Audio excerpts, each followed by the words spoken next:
Oui, alléluia, chers bien-aimés et dans le Seigneur Jésus-Christ, et recevez une fois encore cette nuit nos salutations fraternelles au nom de Jésus-Christ notre Seigneur.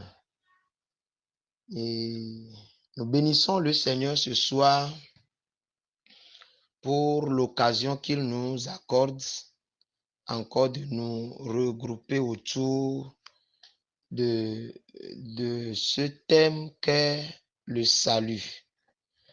Donc, un peu de rappel sur l'enseignement passé, c'est-à-dire l'introduction.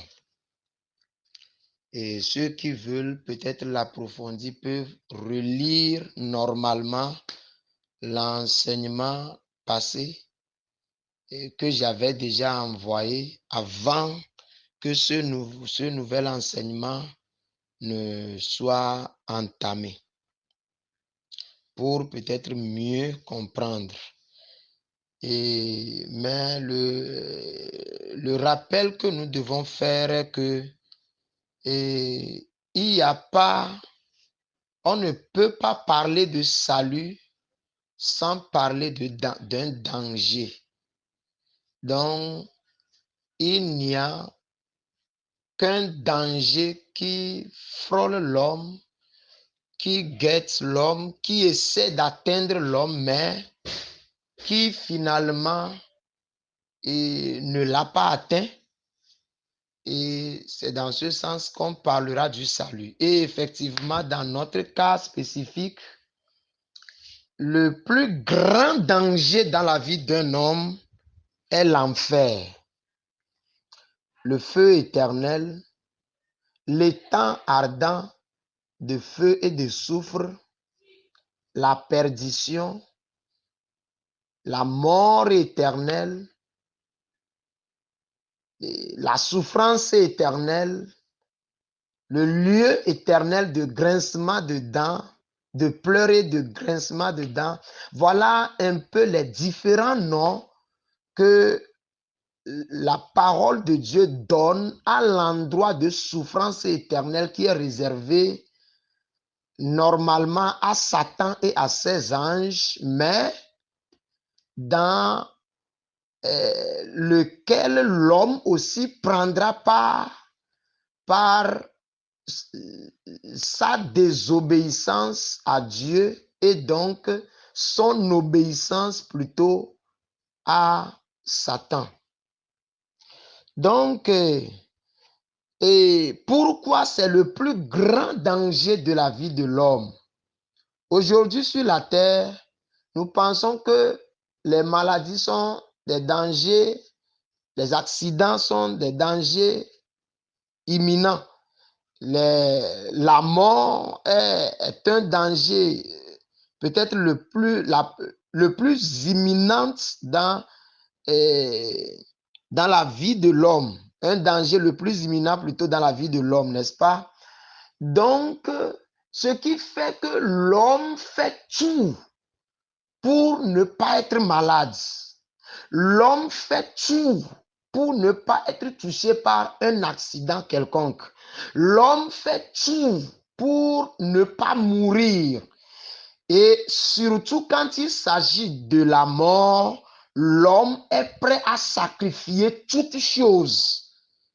Oui, l'homme, le danger qu'il comprend ou bien qu'il connaît comme le plus imminent, le plus sérieux, le plus douloureux de la vie. Oui, alléluia, chers bien-aimés et dans le Seigneur Jésus-Christ, et recevez une fois encore cette nuit nos salutations fraternelles au nom de Jésus-Christ notre Seigneur. Et nous bénissons le Seigneur ce soir pour l'occasion qu'il nous accorde encore de nous regrouper autour de ce thème qu'est le salut. Donc, un peu de rappel sur l'enseignement passé, c'est-à-dire l'introduction. Et ceux qui veulent peut-être l'approfondir peuvent relire normalement l'enseignement passé que j'avais déjà envoyé avant que ce nouvel enseignement ne soit entamé pour peut-être mieux comprendre. Mais le rappel que nous devons faire est que il n'y a pas, on ne peut pas parler de salut sans parler d'un danger. Donc, il n'y a qu'un danger qui frôle l'homme, qui guette l'homme, qui essaie d'atteindre l'homme, mais qui finalement ne l'a pas atteint. Et c'est dans ce sens qu'on parlera du salut. Et effectivement, dans notre cas spécifique, le plus grand danger dans la vie d'un homme est l'enfer, le feu éternel, l'étang ardent de feu et de soufre, la perdition, la mort éternelle,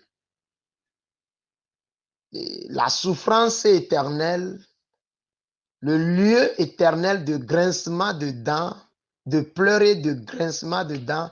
Voilà un peu les différents noms que la parole de Dieu donne à l'endroit de souffrance éternelle qui est réservé normalement à Satan et à ses anges, mais dans lequel l'homme aussi prendra part par sa désobéissance à Dieu et donc son obéissance plutôt à Satan. Donc, et pourquoi c'est le plus grand danger de la vie de l'homme? Aujourd'hui sur la terre, nous pensons que les maladies sont des dangers, les accidents sont des dangers imminents. La mort est un danger peut-être le plus imminent dans la vie de l'homme. Un danger le plus imminent plutôt dans la vie de l'homme, n'est-ce pas? Donc, ce qui fait que l'homme fait tout pour ne pas être malade. L'homme fait tout pour ne pas être touché par un accident quelconque. L'homme fait tout pour ne pas mourir. Et surtout quand il s'agit de la mort, l'homme est prêt à sacrifier toute chose. Oui, l'homme, le danger qu'il comprend ou bien qu'il connaît comme le plus imminent, le plus sérieux, le plus douloureux de la vie et même le plus regrettable de la vie, l'homme a toujours pensé que c'est la mort. Et pour cela, l'homme est prêt à tout donner et à tout sacrifier quand il s'agit de la mort. Mes chers bien-aimés, je veux nous le dire ce soir que il y a un danger qui surpasse le danger de la mort, c'est-à-dire la sortie de l'être personnel de ce corps physique, de l'identité, c'est-à-dire ce qui est la personnalité même de la personne, ce qui est l'existence, ce qui fait l'existence même de la personne, sa sortie de ce corps physique que nous voyons, qu'on appelle la mort, n'est pas réellement le danger le plus regrettable dans la vie de l'humain. Non. Le danger le plus regrettable dans la vie de l'humain est l'enfer dans lequel l'homme sera jeté demain à cause de la désobéissance à Dieu. Pourquoi? Parce que la vie ici-bas sur la terre est très éphémère comparativement à la vie de l'au-delà, à la vie de l'après-mort, à la vie dans l'âme, à la vie dans le spirituel. Cette vie dans le spirituel n'a plus de limites. C'est pourquoi il n'y a rien de comparable entre la vie d'ici sur la terre et la vie de l'au-delà. Et Dieu qui nous a créés comme des éléments immortels, surtout le côté âme, c'est que l'homme a en quelque sorte deux dimensions. La toute première est la dimension physique que nous vivons ici. Quand nous sommes nés, tout on vit et on se voit, c'est la dimension matérielle, c'est la dimension physique. Et ça, c'est ce que nous voyons, c'est ce que nous connaissons pour chacun de nous et sur cette terre. Mais ça a deux limites. Auparavant, quand Dieu avait créé le monde, les gens vivaient jusqu'à 900 ans. Et à cause du péché, ça diminuait. Petit à petit, 800 ans, 700 ans, 600 ans, 500 ans, 400 ans, ça diminuait. 300 ans, 200 ans, arrivé à un moment, c'est finalement limité même par Dieu que la vie de l'homme sur la terre sera sera autour de 70 ans ou bien au plus 80 ans pour les robustes, mais au-delà de cela, ce ne sera même que des douleurs déjà sur cette terre. Et si la Bible a exprimé ça, c'est clair que l'homme qui vit aujourd'hui, qui dépasse 80 ans, déjà au-delà de 70 ans, l'homme est fatigué même du monde, n'est-ce pas? Voilà. Donc, si aujourd'hui l'homme ne peut plus vivre au-delà de 100 ans, et qui est la vie ici, la vie physique ici, alors que quand il quitte ici, l'autre vie dans laquelle il rentrera sera éternelle, cela ne sera plus limité. Alors, Dieu a plutôt trouvé que l'homme doit donner plus d'importance à la vie de l'au-delà, la vie qui n'a pas de limites. Nous nous battons pour nous mettre à l'aise ici-bas. Nous nous battons pour nous tailler une place du bien-être. Nous luttons chaque fois. Nous nous battons à chaque instant. De toutes les manières, même s'il faut sacrifier quelqu'un d'autre pour que je sois à l'aise sur cette terre, l'homme est capable. S'il faut mettre une vie, c'est-à-dire mettre une autre vie en danger pour que je sois en sécurité ici-bas, l'homme est prêt à tout ça là. Pourquoi? Parce que l'homme pense que la mort ici est le danger le plus regrettable, alors que c'est faux. La mort, c'est-à-dire la toute première séparation d'avec Dieu, c'est-à-dire le jour où Dieu prend son esprit de l'homme et que l'âme se sépare du corps, qui est la toute première mort. Donc, à partir de cet instant, ce n'est pas fini pour l'homme. Ce n'est pas fini. tous ceux qui meurent ici physiquement, nous pensons souvent que c'est fini pour eux. Chers frères et sœurs, ce n'est pas fini. L'existence ne finit pas comme ça. Et nous allons juste prendre certains exemples pour nous amener à voir un peu le flair, l'odeur de ce qui nous attend. Vous allez voir que si quelqu'un dort, pendant qu'il est sur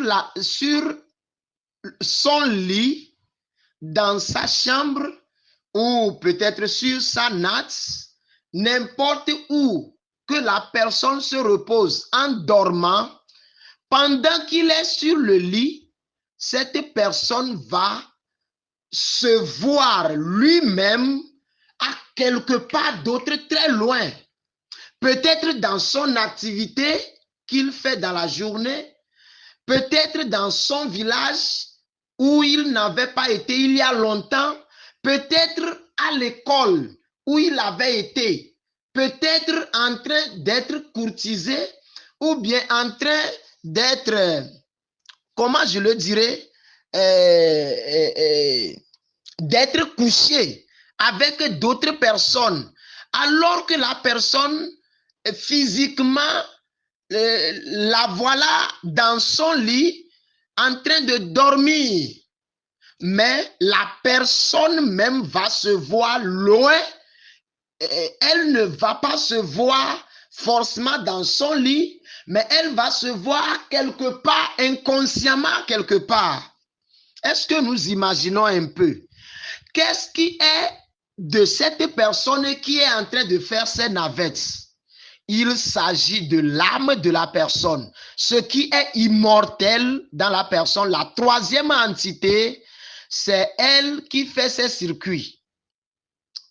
Et bien aimé, vous n'êtes pas sans savoir que quiconque fait un rêve et effectivement subit quelque chose dans son rêve, dans le rêve, il ne lui fait pas comme s'il est dans un rêve. Par exemple, dans le rêve, on te flagelle, quelque chose arrive, on te tape, ou bien on te fait du mal, tu vas sentir les mêmes douleurs que quelqu'un peut sentir ici dans le monde physique, alors que te voilà sur le lit.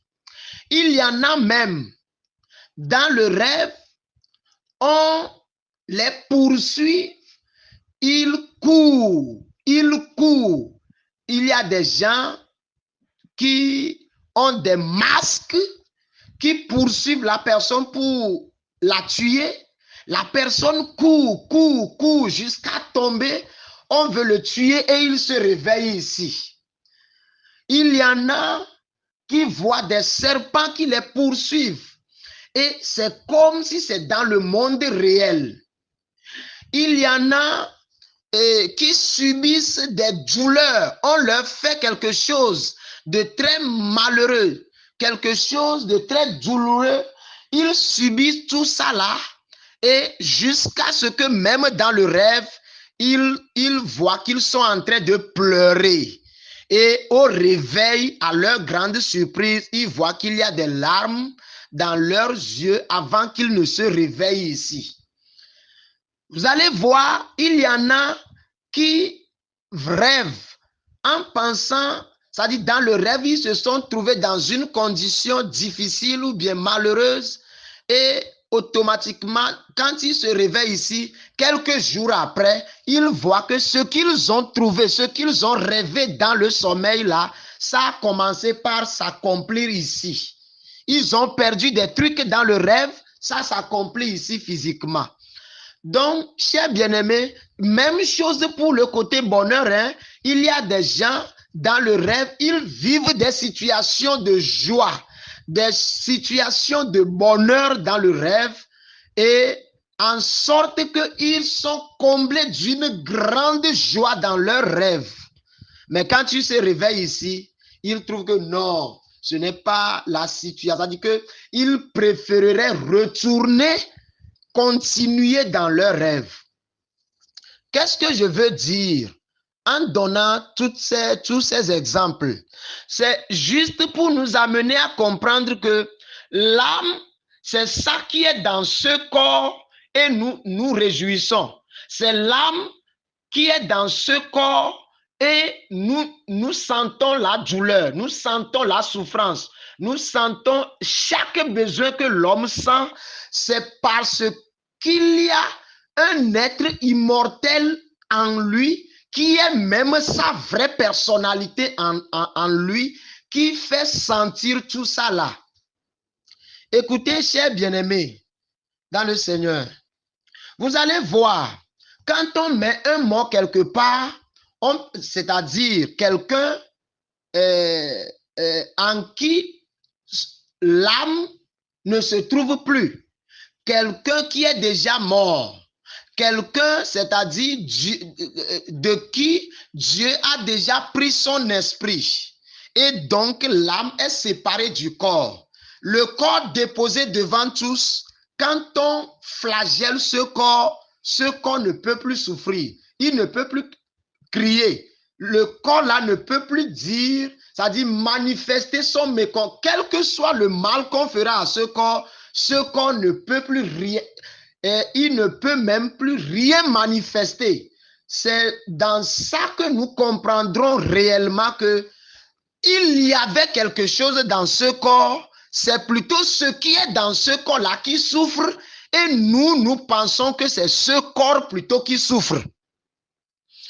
Est-ce que nous comprenons? Nous pensons que c'est ce corps qui souffre alors que c'est plutôt quelque chose qui était dans le corps qui souffrait et nous pensons que c'est le corps quand un mal atteint ce corps. Ce quelque chose ou bien cette quelque chose qui souffre là, c'est ça l'âme qui est dans le corps. Et cette âme, cette entité, c'est ça qui vivra éternellement. Cela n'a pas de limite. Le sommeil n'est qu'un petit bout de la mort. À la seule différence que si quelqu'un est en train de dormir, c'est que si tu t'approches de la personne en mettant tes oreilles vers les narines de la personne, tu sentiras que le souffle de Dieu, c'est-à-dire l'Esprit de Dieu, est là dans la personne. Mais si tu es à l'écart en train de regarder la personne, si on le dépose quelque part et on dépose un corps mort aussi à côté, tu verras que c'est la même chose. C'est ainsi que chaque jour nous mourons. Dans nos sommeils, nous goûtons. Chacun goûte la mort. Chaque jour que Dieu fait, chaque nuit que la personne rentre dans le sommeil, il goûte la mort. Seulement à l'étape superficielle, n'est-ce pas? À l'état non profond. Mais le jour où Dieu prendra sa chose, on goûtera la mort réelle.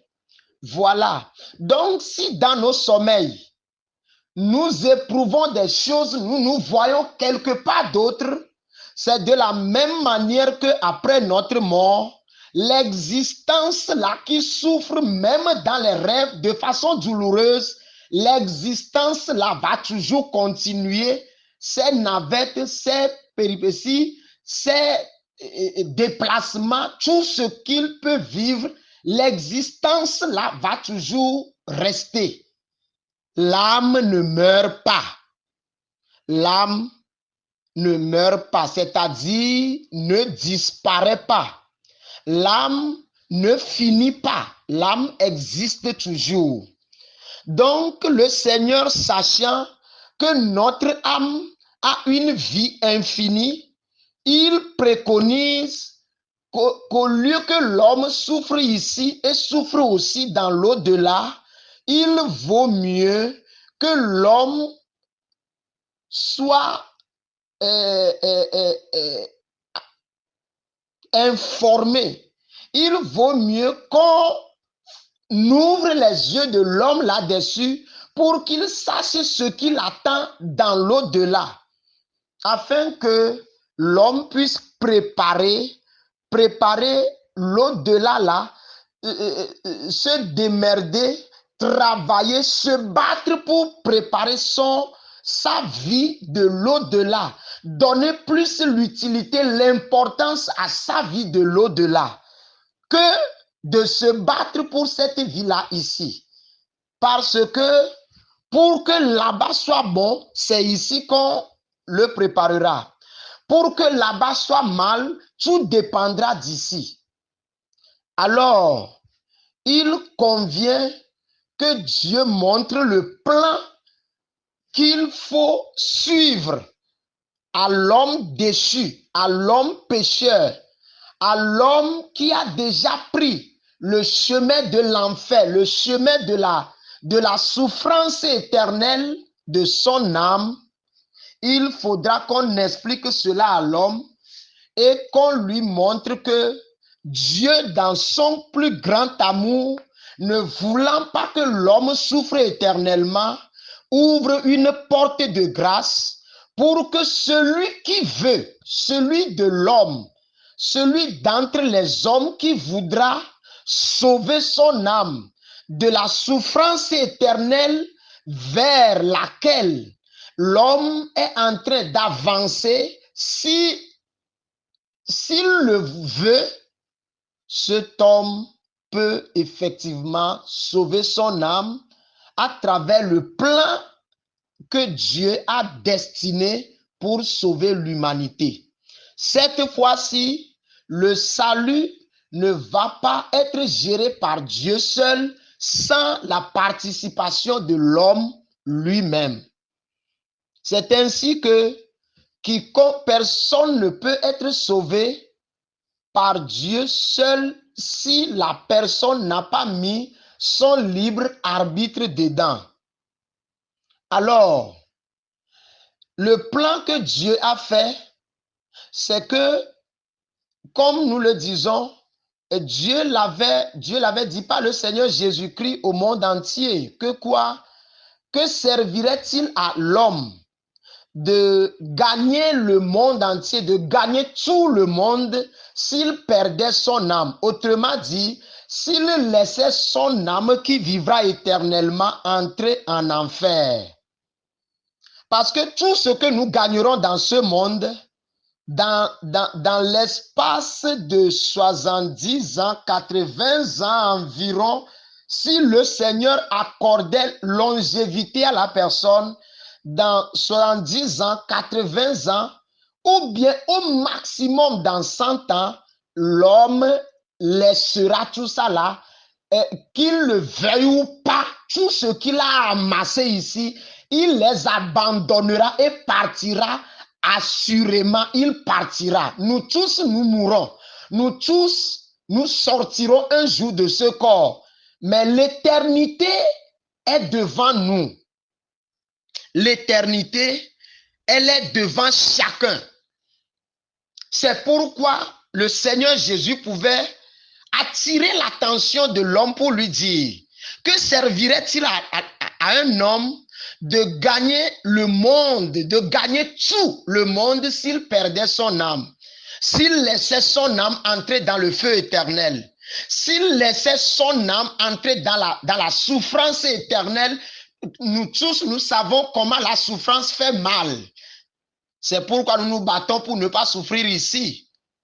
Mais est-ce que le salut dont le Seigneur parle, qui concerne nos âmes là, est-ce que si le Seigneur sauvait nos âmes, ce sera fini là-bas? Est-ce qu'il ne s'intéresse plus à notre vie d'ici-bas? Non. Mais le Seigneur a donné la priorité. Le Seigneur voudrait que nous aussi, nous donnions la priorité au salut de l'âme d'abord. Et c'est ainsi que celui qui travaille maintenant pour que son âme puisse atteindre le salut, celui-là gagnera effectivement le salut de son âme en acceptant le plan de Dieu.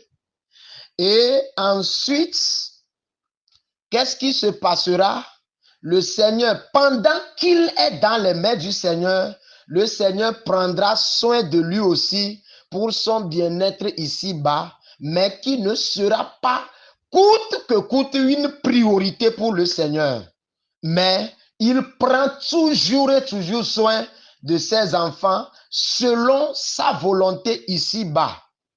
Donc, l'important pour le Seigneur, ce qui est nécessaire, ce que le Seigneur trouve indispensable dans la vie de l'homme, c'est le salut de son âme. D'abord. Voilà. Et le tout premier pas que quelqu'un peut faire pour entrer sur ce chemin, pour rentrer dans ce plan du salut, c'est que la personne vienne au Seigneur, celui que Dieu a envoyé pour le sacrifier au nom de son Fils qu'on appelle le Seigneur Jésus-Christ. Donc, le Seigneur l'a envoyé pour qu'il paye le prix de nos péchés. Et il l'a payé. Et par lui, le Seigneur a tracé un chemin pour que nous puissions retrouver Dieu, pour que nous puissions préparer une place, pour que nous puissions, oui, effectivement, préparer une place pour notre âme, préparer la place de joie pour notre âme. Alors, la manière dont on peut venir au Seigneur Jésus, c'est de le reconnaître, de reconnaître l'œuvre qu'il a faite pour soi. Après avoir reconnu cette œuvre, ce qu'il représente pour toi, tout ce que tu écoutes de lui, si tu le crois que ce qu'il a fait est réel, c'est pour l'humanité, alors il va falloir que tu participes. Et comment participer? C'est de le déclarer, c'est d'arriver à confesser ce que tu le reconnais, ou bien de quoi tu le reconnais, ce qu'il représente pour toi, ce qu'il a fait pour toi, c'est de le confesser en lui confiant ta vie pour une première, comme une première condition, comme un tout premier pas. Et en cela, quand tu lui voues ta vie, quand tu reconnais l'œuvre qu'il a faite pour toi, quand tu le lui confesses et que tu lui donnes ton cœur, tu lui livres ton cœur en lui demandant de venir habiter en toi, parce qu'à partir du moment que tu le connais, tu veux lui confier à lui et à lui seul ta vie, alors tu as commencé donc par prendre le chemin du salut. On dira donc que tu as reçu le Seigneur Jésus.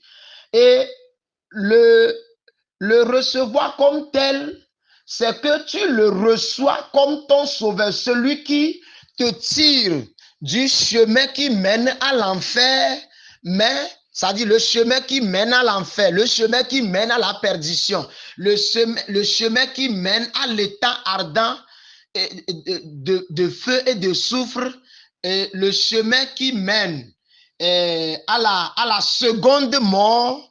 Alors, ce chemin-là, en le recevant comme celui qui a payé le prix pour toi, alors c'est dans ça qu'il est ton sauveur personnel. Personnel parce que ce n'est pas qu'il vous a sauvé. On ne le considère pas qu'il nous a sauvés, mais on le considère plutôt comme il m'a sauvé. Le salut étant personnel, l'œuvre qu'il a faite, il l'a fait pour moi, pas pour nous.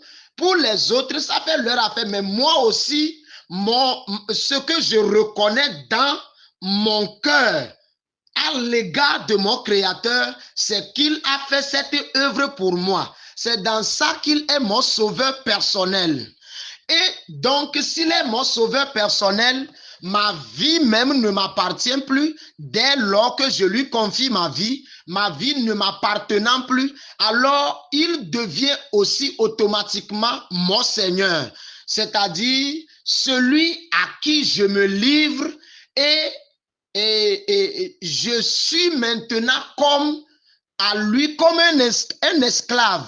C'est comme il m'a racheté, c'est comme il a payé le prix de ma dette et je m'appartiens à lui, je suis pour lui comme un esclave et un esclave est soumis à tous les ordres de son maître, à tous les ordres de son Seigneur.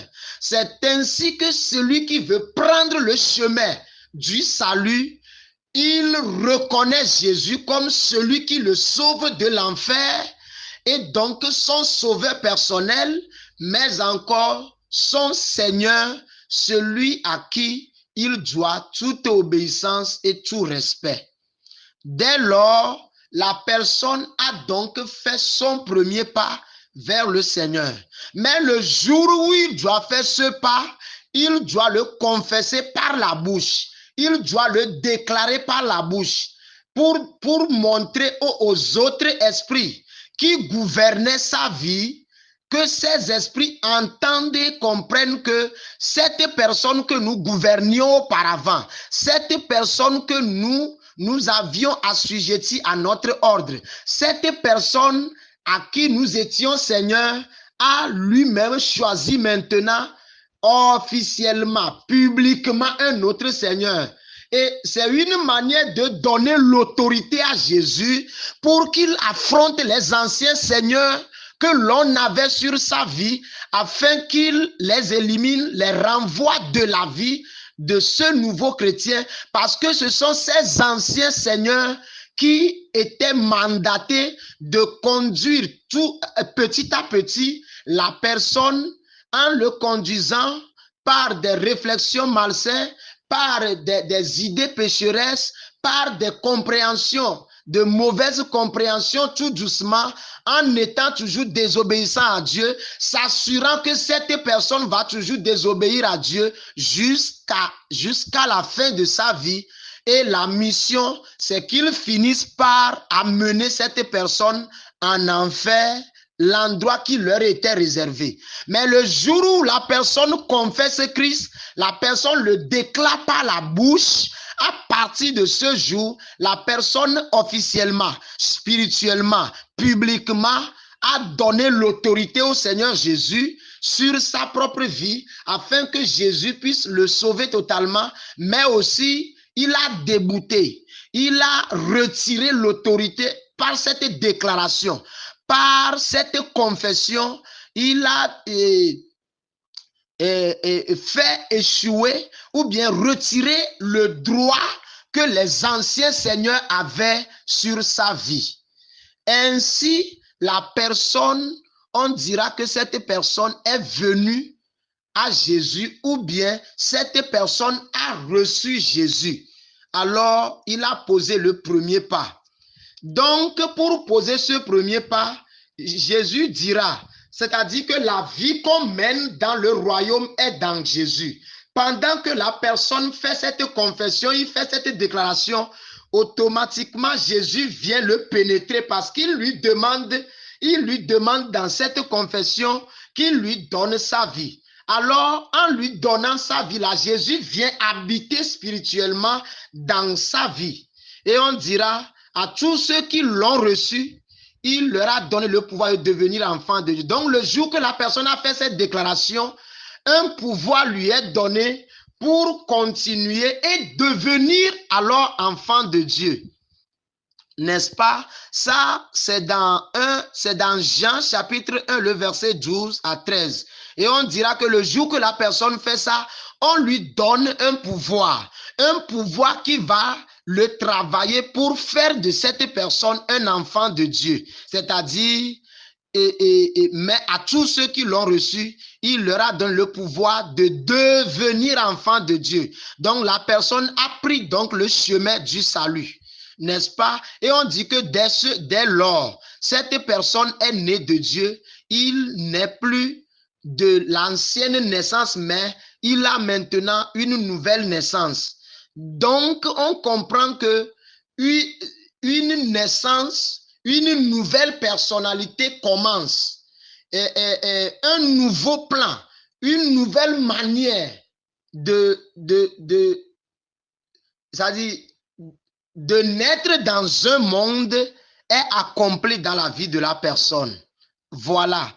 Et chers bien-aimés et auditeurs, je m'en vais pour le dire. Celui qui reçoit Jésus comme ça a reçu donc la vie éternelle.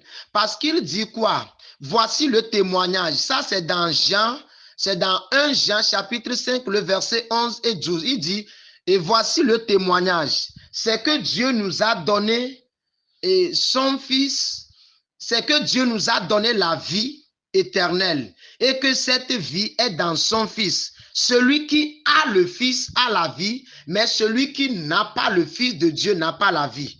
Donc, la confession et la déclaration que la personne a fait, c'est comme pour répondre